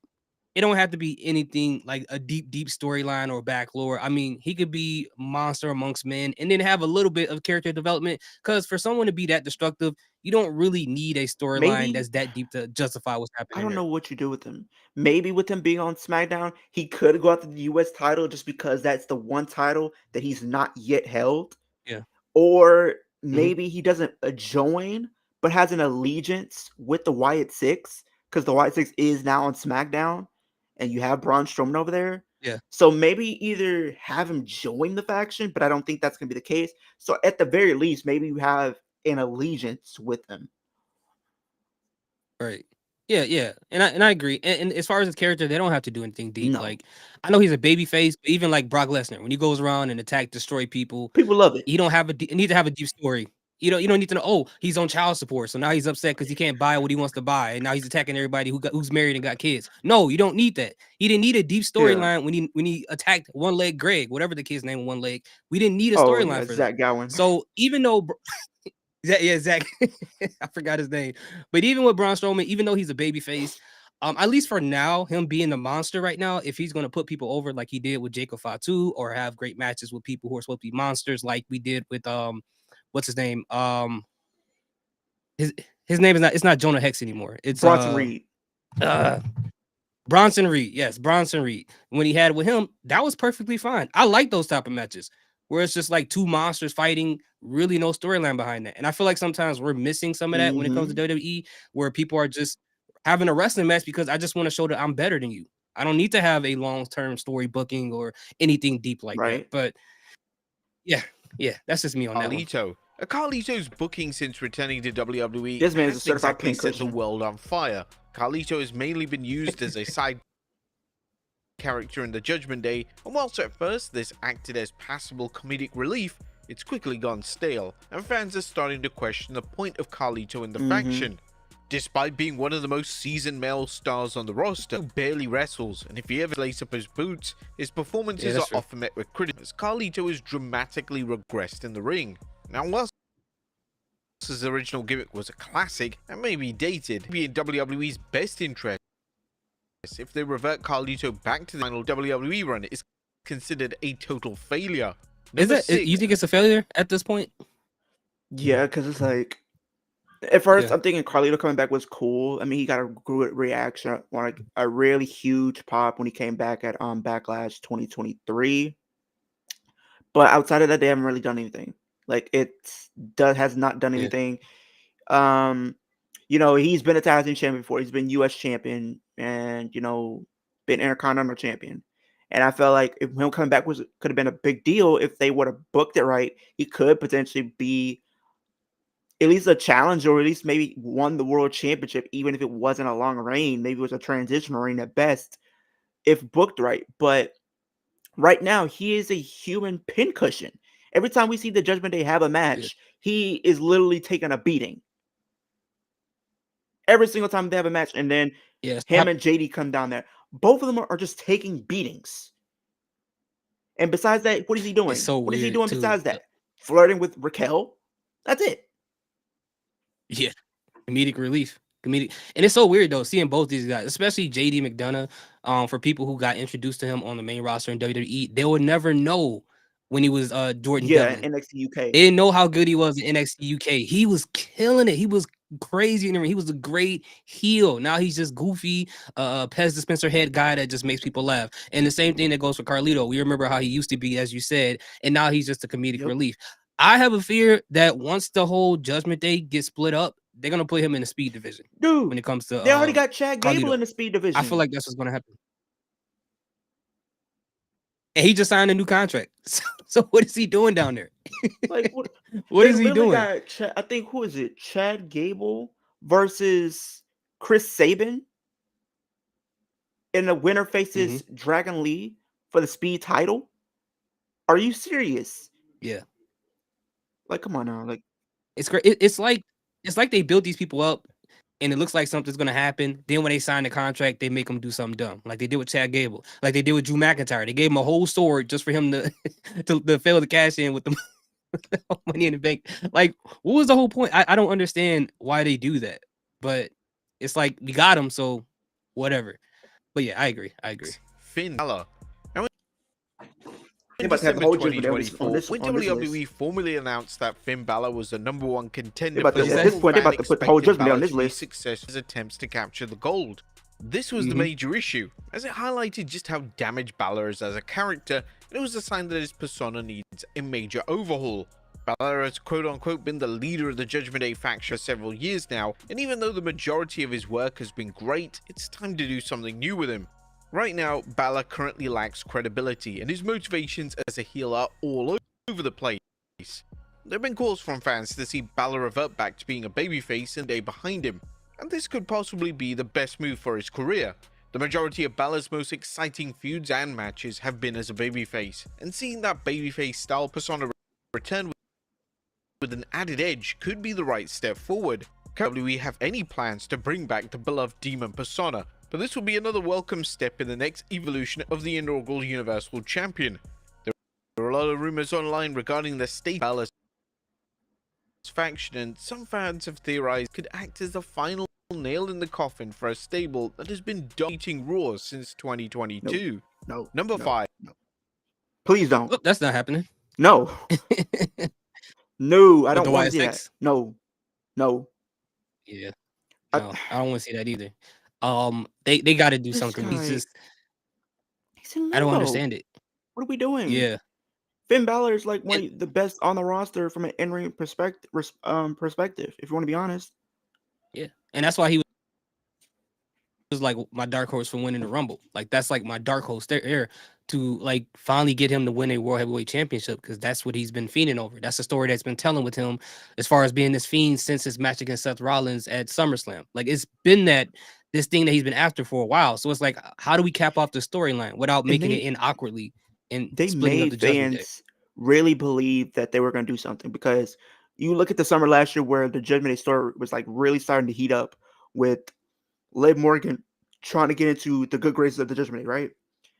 They had a good opportunity to put the Money in the Bank contract on Finn Balor, and then if he turned at SummerSlam and then cashed and become world champion, I think that would have created a compelling story right there. But you're not doing Finn Balor any favors by having him in this Judgment Day vortex with Damian Priest, and Damian Priest keeps beating Finn Balor time and time again. Every time it really matters where they are across the ring from each other, Finn Balor loses. Yep. At this point, he's almost damaged goods at this point. And talking about what they should do with him, and people are saying maybe he should go back to being a face. What you need to do, revert back to what he did in NXT. NXT, when he returned to NXT, he turned heel, but he was not fully a heel, but he was not really a full face either. He was blurring the lines of both. He was pretty much a face with an edge. Now, if you want him to have him be a babyface, that's fine, but have some layers to his character to where he has an edge to him as well. And I think that can allow fans to be more invested into him and what he's doing. Because right now, I don't think they have plans for Judgment Day. It doesn't seem like it, because these past 2 weeks they got a combined maybe less than 4 minutes between both segments. It's been I agree. Maybe a minute. I feel like they're hanging on to the Judgment Day a little bit too long. I think that should have been their theme song. They should have It's just dead.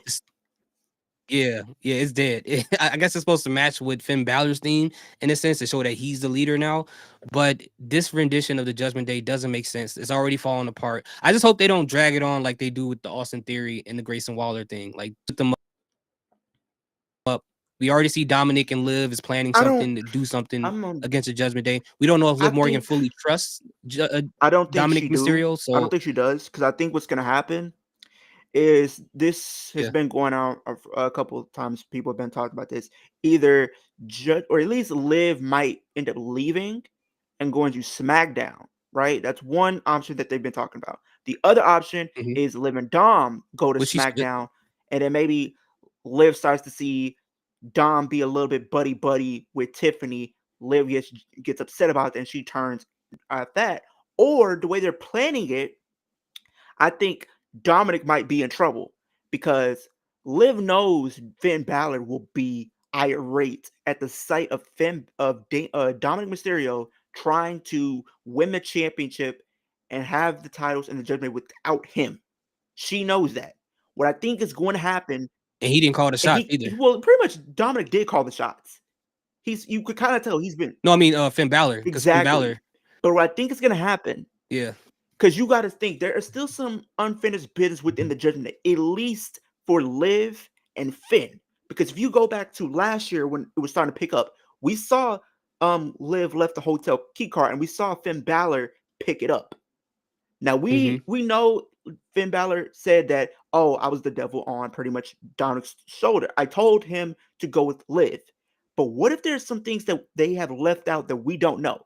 What if there is a possibility that Liv and Finn did indeed have a conversation, but we have yet to figure it out? And we also got to understand, Liv and Finn got the same car together. There is some things that we still have not in that video. Exactly. So what I think is about to happen over the course between now and WrestleMania, we could see maybe they set something up where Dominic faces Finn at WrestleMania, and then Liv is kind of somewhere in the middle. And then we see Liv betray Dominic and align with Finn. And then we find out Liv and Finn were the one pulling the strings this entire time. And then now they're the new power couple. And then maybe they both go to SmackDown. They got to do something. And Dominic can stay over on Raw. Because Yeah, I think the ultimate goal is going to probably be Liv and Finn being together, and then both of them probably being the new power couple, and then maybe they go to SmackDown. Because you got to think, Liv probably, you can see it already. They treat her a lot better on SmackDown within a week than she's been on Raw in the past 2 years. She beat Bianca Belair. Yeah, but she did win the championship on Raw and the crown jewel ring thing. But she won her first championship on SmackDown. So that's true. And she won the tag titles while being on that brand. And that run should have been a lot better than what it was. So that was a crazy situation there, for sure. All right, Naomi. Upon returning to WWE at the start of 2024, WWE fans hoped that the company would try something innovative and different with Naomi. She had been using a Feel the Glow persona for years, but there was something that was missing that was preventing her level. It also didn't help that it was never made clear what the character was beyond a fancy entrance, and this is really not going all the way with her. Throughout 2024, it looked like Naomi was going to turn heel, and this was teased countless alliance with Bayley. However, it just never materialized. As things stand, herself in the middle of a storyline with Bianca Belair and Jade Cargill, and due to Cargill being taken out of action, Naomi has stepped into the fold to team with Belair. Now, they could be the one behind Jade Cargill's attack, and if this is indeed the case, then it would act as a welcome change of character for Naomi and finally give us something new to do on the Blue brand. Number 4, Almost. All right, so this has been the biggest question. Some people think that Jade Cargill either got thrown on the car. Some people think she got hit by the car. I'm guessing she got thrown on her because I don't know how you get hit that hard and land like that on the hood. But I don't know. Whatever the case may be, somebody used the car to hurt her. But I think we're gonna get that heel turn pretty soon. It has to be, right? It has to be her. I feel like people are setting it up to where it might be Bianca, and it could very well. But I think it could be a possibility that Naomi was the one that did it, or maybe both Bianca and Naomi were at play here. I think both of them could have been in cahoots, and both of them did it. It's kind of weird that they don't even, like, after it happened, they're not even saying anything about it. They're all happy. They act like it didn't even happen. Like, they're not even, none of them are like, I'm worried about Jade. I wonder what's going on with her. They're just out cheering and dancing and matching. You can tell that maybe Jade is starting to catch on, because I think last week, if I'm not mistaken, Naomi put on Twitter, she says, I'm still looking for who attacked Jade. And Jade Cargill responded to say, are you sure? Yeah, I saw that.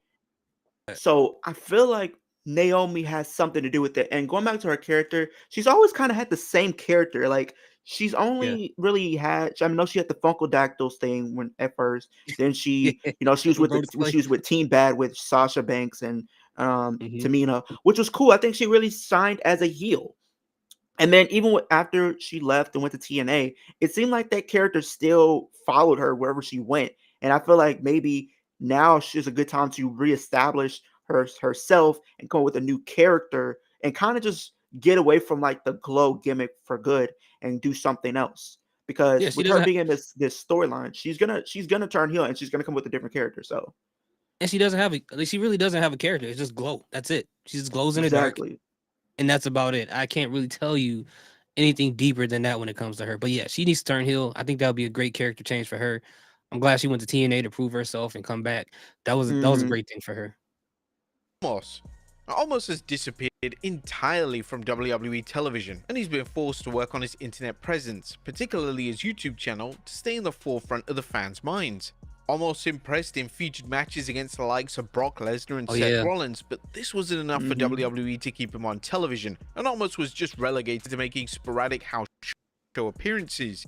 In early 2025, Almost stepped into pro wrestling. The Nigerian giant managed to win a title on his first night. Almost getting a run in Japan is a smart move, and it looks like his run already is destined to be a success. When Almost returns to filming, WWE should look to explore Almost's real life personality.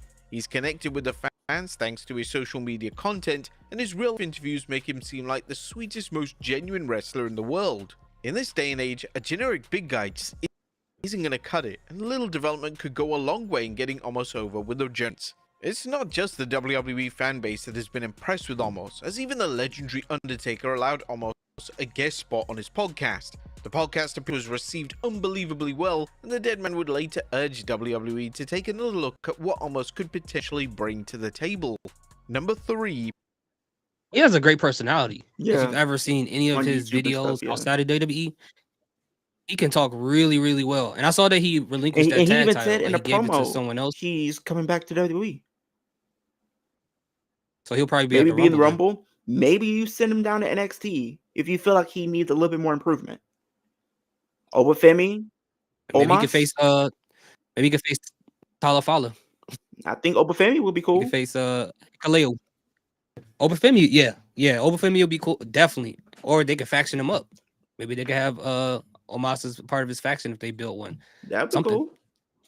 But yeah, that'd be cool. Done.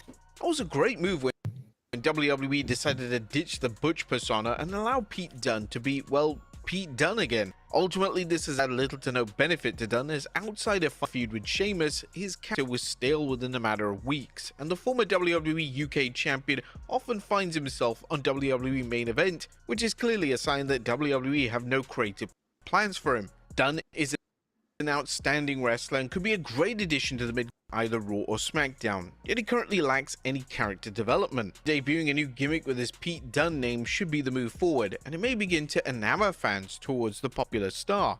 It was reported in 2024 that Dunne was producing matches for WWE. Fans took this as if WWE was slowly fizzling him out as an on-air character. It's uncommon for wrestlers to pull double duty in this capacity. Nevertheless, Dunne is only 31 years old and still has years upon years left before he even considers retirement. Number 2, Rhea Ripley. Yeah, he's pretty young, man. Like he's been doing this for a while. I hope they don't treat him like, remember Cassius Ono? Do I remember him? I remember. Yeah, they just had him do random matches and then just stay in the back and just help. Yeah, and that was it. He just did like creative stuff in the background. I hope they don't do that with Pete Dunne. I think he has a lot more to offer than to just be bending people's fingers. He's kind of been on autopilot. Maybe they're waiting for Tyler Bate to come back and then do something there. Oh yeah. Okay, that's true. What happened to what is it? The other one? What happened to Gallus? Gallus is in NXT still. Are they actually doing anything down there? They recently competed for the NXT tag titles, but there are pitches for Drew to have his own faction, and his faction will consist of him and Gallus. And Gallus? Oh, that would be interesting. That's good for them. I like the Coffee Now, Brothers. some of you ain't gonna like this, but it made all the sense in the Rhea world to Ripley, turn yeah. Rhea Ripley babyface. Ripley was incredibly popular despite being a heel, and she had every tool it took to be a top babyface on the women's roster. Whilst Ripley's babyface hasn't been atrocious, the character progression has been abysmal, and fans have urged WWE to do Ripley's presentation. Right now, Ripley is presented as invincible, and her character has been in a rut due to a never-ending feud with Liv Morgan. But now with the feud between the two seemingly now in the rearview mirror, then this should mean that Ripley can evolve as a wrestler and as a character, and a slight persona adjustment should be the move forward as WWE heads towards WrestleMania 41. And number What do they one, do with her though? I don't know what they would like do with her at this I point. feel like she, you know, she's a good babyface, but it's just the booking, like the fact that you having her be invincible to where it's like nobody stands a chance. It's like Yeah. she doesn't sell anything. Like you literally had her be beaten to a bloody pulp in the lead up to Crown Jewel, right? You could have sold that and maybe had her come back at the Rumble. This would have given time for Liv to continue to develop as a heel and as a champion. We could take a break from this feud for at least a good 4 months, because this happened in November. So this would have been December, January, at least 3 months. At least Right. 3 months, we would have been able to take a break from this feud and then maybe revisit it and lead up to WrestleMania, because this was the plan for WrestleMania. Rhea Ripley and Liv Morgan was penciled in to be at WrestleMania this year. So her booking, her not even selling that injury, she literally was out for about a week or 2 weeks and then came back. Are you serious? You're not supposed, like, that's not selling an injury. I agree. You're making Liv Morgan look like a joke because like she can do whatever she wants, but nobody's selling for her. They beat her up pretty bad with those bats though, so I don't know how she bounced back. And speaking of That's Rhea what I'm Ripley, saying. I'm seeing this news things. I don't know if this is gonna happen, but I guess people are saying that Rhea Ripley is hinting at entering the men's Royal Rumble. Oh, good God, no. I don't think she's gonna do that. I know people want to see it because of China, but I don't think that's gonna happen. And then At Beth all. Phoenix did it, so it's a possibility. But It's I feel possible. like I don't that see the depending, point though. I wouldn't mind it. It just I don't want her to come in and then it's wasting somebody else's spot that could have been in there. Yeah. And she's coming out there. What are you gonna do? She's gonna dominate a couple of the small guys. She's and probably get if thrown she out by a comes big in, guy. the only person she's gonna probably eliminate is Dominic. Yeah, it's gonna have to be him for sure. The Miz. It's often been said that What? former WWE champion The Miz is better as a heel as Yeah, opposed to a that's babyface. interesting. Whilst this may be true, it could be argued that The Miz's finest character work in recent years has come as a babyface during his vastly underrated feud with Gunther. Since that feud, Miz has turned heel and abandoned his former partner R-Truth. Miz is just back, and the final Testament involvement does add an element of freshness to his personality. In scheme of things, The Miz currently feels like the stalest he's ever been as an on-air character. But don't get us wrong, The Miz is still an incredible asset to WWE, and to his credit, his in-ring work still manages to deliver at a high level, which speaks volumes in relation to how talented he is. The issue is that WWE have done everything they can possibly do with him, so what's next? The Miz taking on a new gimmick shouldn't be too difficult, and WWE should look to build Miz as this disgruntled veteran who's now going to do whatever he can to reach the top of the WWE once more. But there you have it, folks. Okay. I personally, I don't really I care can what they see do what with the they're Miz at this point. saying. Like he's Yeah. always been better as a heel than face. So, like we can all agree to that. I think the character Oh, for would be sure. cool for him if he was to be a person that's desperate for one more world championship run and would do any and everything to get another opportunity at it. That's a gimmick that I could see I'm okay with, especially with him being on SmackDown. People wouldn't Mhm. want this, but I wouldn't be surprised if we at Backlash maybe. I wouldn't be surprised if we do him versus Miz or something. I wouldn't be surprised. Who versus Miz? Miz versus Cody, post-Mania. I wouldn't be surprised Oh, if they okay. do that. Okay. So, That'd be, it'd be interesting if Nick Nimitz did enter the Royal Rumble and he has a face to face with the Miz. That'd be kind of cool. facts. Like to see, given their history. But overall, yeah, it's a lot of interesting things that can come out of that. Hold on, and then we got this last one. 10 moments that made Triple H go off script in WWE. Okay. Hold on, let me share the screen. Oh, so you good so far? Do you need to use the bathroom or anything before you go into this next video? Okay. Okay. Can All right, you let's get into it. retrieve your balls from Stephanie's purse? 10 times Triple H broke character on television and went off script. Be sure to subscribe and hit that notification bell for daily wrestling videos and follow us on Facebook for exclusive lists. Number 10, endorsing Cedric Alexander. The Cruiserweight Classic received universal acclaim as it allowed some of the best pure wrestlers in the world to show their abilities. One of the names who impressed throughout the tournament was Cedric Alexander, and his matches were so well received that fans were audibly urging WWE to sign him to a full-time contract. And when Triple H saw this reaction, he decided he had no choice but to break character and go off script by endorsing Alexander in front of a live crowd. Alexander looked devastated following his loss in the tournament, and this is when the game appeared from the backstage area to put his arm around him and basically tell the crowd that Alexander was going to be signed to a WWE deal. This was a wholesome moment, and it was likely that when the tournament was first put together, the game had no idea that he was going to go off script in this way. Number 9, they look just like you, Daniel. Now, in late 2013, the WWE audience had decided that Daniel Bryan was their guy. Despite this crowd allegiance, WWE was still pushing the same names, and they decided to revisit the Randy Orton versus John Cena rivalry for what felt like the 500th time. The two were set to meet at the TLC pay-per-view, and the TLC match would be for both the WWE and the world title. To set the tone for this historic match, WWE would deliver a championship ascension ceremony on Raw featuring various former world champions.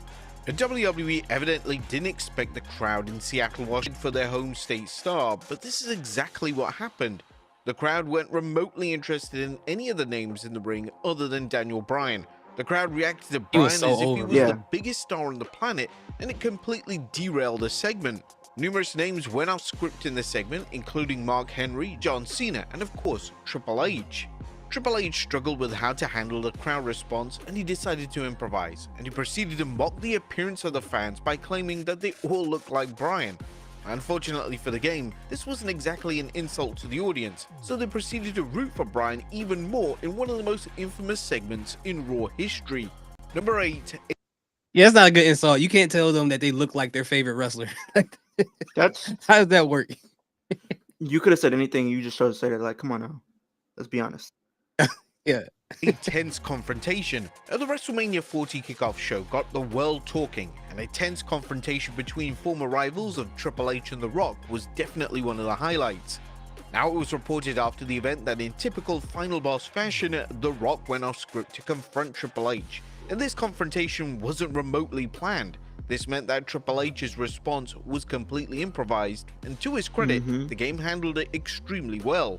Triple H responded completely in character, yet nobody would have known that the heated confrontation was completely unplanned. Number 7. Was it? It was. That was unplanned for real? Apparently it was. I felt like it was supposed to be something else, but wow. Yeah, a lot. That's what I thought, because remember Triple H came out at one point and said, "Oh, there's somebody who think they're above people." Like he kind of took shots at The Rock in a promo. Like I think on a Raw or something like that. So I thought it was all part of it. So wow, I didn't know that. I think, like you said, like it was a little. They did go off script, and I guess with that happening, they kind of just ran with it. Okay, that makes sense. Dang. Okay. The Rock makes Triple H break. Learn something new every day. The Rock's comedic antics during the Attitude Era were often prone to making top wrestlers in the company break character, and this extended to WWE's resident top heel at the time, Triple H.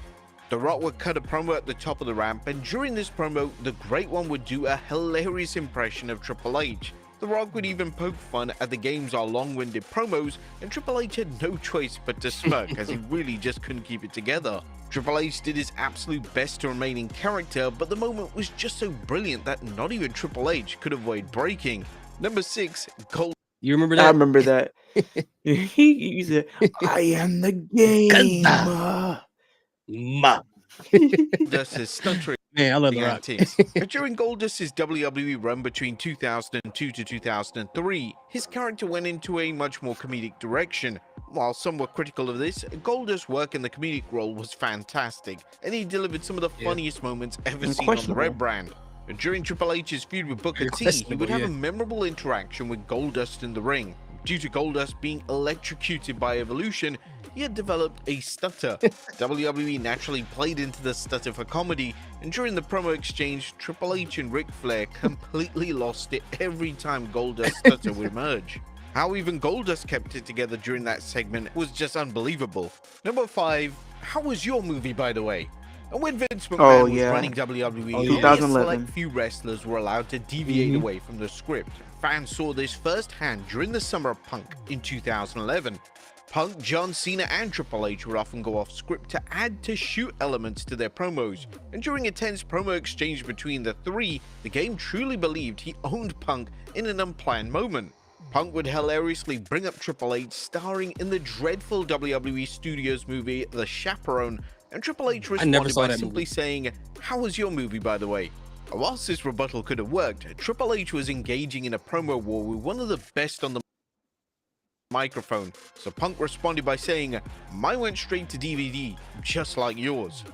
Triple H was stunned with the response, and he looked legitimately seething. It's hardly to see eye to eye during this time, as they were clearly using live television to take direct shots at each other. Number 4, mistaken identity. One of the funniest elements of R-Truth's persona is his consistent habit of mistaking the identities of members of the roster. And he called him Ciampa. Convinced that Tommaso Ciampa was Triple H, and when Truth was involved in a segment on Raw with the game in 2024, Truth was truly baffled. Truth would accuse the game of being a magician before stating that he was fooling everyone, as according to Truth, it was actually Ciampa in the ring. Truth's delivery was so outlandish that the game broke character and began to laugh, and the crowd joined in on the hilarity, as it was really a truly hilarious segment. Number 3, attacking a fan. When a fan rushes into the ring, wrestlers are always justified in what the fan is planning to do. During a live event in Europe in the late 90s, a fan rushed into the ring to attack Stone Cold Steve Austin. Austin's opponent, that being Triple H, instantly broke character and sprung into action and preventing him from harming Austin. The game brought the fan to the ground with what looked like a German suplex, and in a unique moment, the game and the referee began to brutally attack the fan. Obviously, the referee. As an act of self-defense.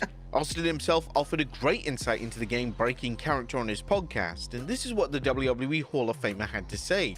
Triple H, stand-up cat. He picked that dude up, slammed him, and started punching his lights out. I couldn't do anything. I couldn't help beat the guy up. I'm the babyface, but Triple H was watching my back and he beat the snot out of that guy. The thing about it is, when you pay your money to come into that building, you've earned the right to voice your opinion. Cheer, boo, do whatever to the wrestlers, and we expect that. You don't want to be spit on, you don't want to be punched, slapped, none of that. But when someone crosses those rails or someone comes between those ropes, you're considered fair game. But I always gave Triple H credit for doing that. Now, instances of this nature are rare, but when they do occur, kayfabe should always go out the window, as a wrestler's safety always should take priority. Number 2. Did you see when that kid from South Africa got in the ring and low blow Randy Orton? I seen the one where a fan attacked Rollins. It's just crazy. Like he said, like, it's okay to be a fan and, you know, go to these shows and cheer, boo. It's okay to do that. But when you step through those ropes, you are fair game. If you go through those ropes, it's game over. So it is, and the crazy part is the kid who low blow Randy Orton turned around and cut a promo on a video and tried to use that as a way to get into WWE. That's not going to be the way you get into WWE, by doing that. Yeah, you don't. If anything, you don't want to be in WWE, because when it comes to paying receipts, he's not gonna forget that. You talking about Randy Orton? Randy Orton told on everybody whenever they did something to him. So. You see what happened to Kofi? Derailed his push. What do you think he's gonna do to you? He like, Vince, they doing it again. Like, he used to tell on everybody. That's not your way to get into WWE. That's your way to get into a prison cell, but not in a WWE ring. Yeah, that's great. It's like saying, "Oh, I'm going to arrest the police so I can get into the academy." Oh Lord, like, what? That's not how it works, dude. What are you thinking? People are Stone crazy. Cold gets stuck. And the main event of the 1999 SummerSlam event almost ended in disaster. The main event featured a WWE title showdown between Stone Cold Steve Austin, Triple H, and Mankind. And during the match, Austin somehow got tangled into the ropes and he was completely stuck. Triple H once again knew that he had to break character and go off script to help Austin, and this highlighted just how talented the game was, as it wasn't evident that the game was helping Austin, it just looked like another planned spot. Well, thankfully, the Texas Rattlesnake was perfectly okay, and in a comedic twist, Austin would reveal years later that both men had to hide their faces from the camera, as both of them just couldn't stop laughing at the situation. And number 1, Triple H consoles a young fan crying. Yeah, Money in the Now, in early Bank 2015, Triple H received mainstream media attention, and it was for something extremely positive. For a match on Raw, Triple H and Stephanie McMahon would be sitting ringside, and a young Triple H fan in the crowd began to root for the game, despite Triple H being a heel at the time. Triple H tried to have fun with the fan by saying, "Hey, stop messing with me, I'm trying to do my job over here." Unfortunately, this made the young fan cry. This led to the game breaking character and speaking to the fan directly. Triple H would have a heart-to-heart with the boy, and by the end of their exchange, the kid was smiling and laughing. The game's kindness didn't stop there, as once the show was over, he would invite the fan backstage to meet his favorite WWE names and have photographs with everyone in the locker room.